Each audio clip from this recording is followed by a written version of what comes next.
Bright QT. Every student matters. Hello students. Now let's talk about Joseph Stalin.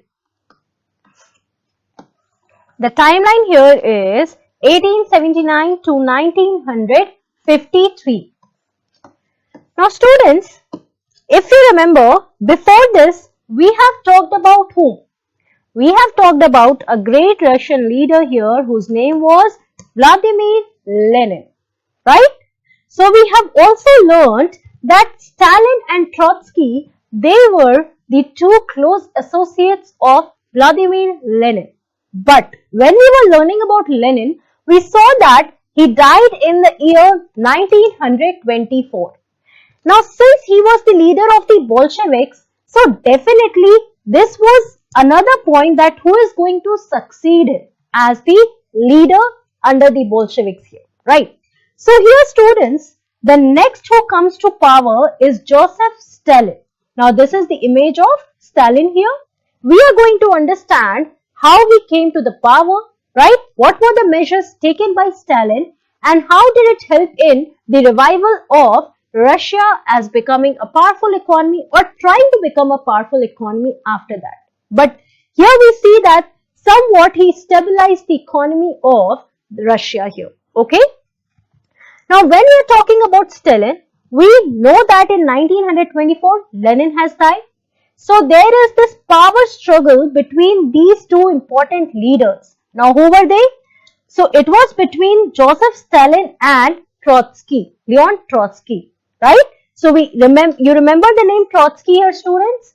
We have read it when we were talking about the military committee, the revolutionary committee that was formed, right, against the provincial government. So it was under the leadership of Leon Trotsky, right? So here the power struggle is between these two leaders here, Stalin and Trotsky. So finally we see that Stalin, he succeeded, right? He gained the complete power here. He concentrated all the powers in his hand and he now became a dictator, right? Now what happened after that? So we see that Stalin was suspected of purging anyone who opposed him. Now finally he has concentrated all the power in his hands after the death of Lenin. He is controlling the Bolshevik group here.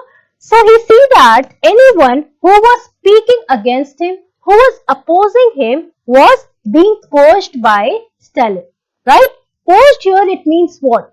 It means to remove someone from the organization, from the group in an abrupt or violent way.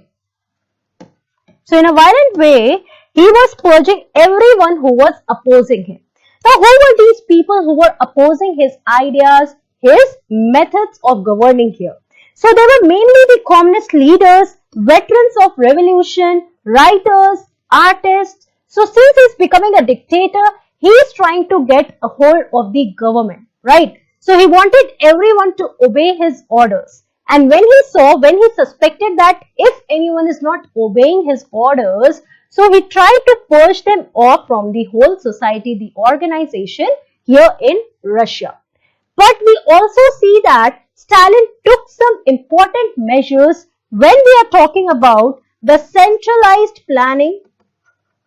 That was the policy that was adopted in the USSR right now, right? So after this, we are going to learn about the 5-year plans that was introduced by Stalin. Okay? Thank you.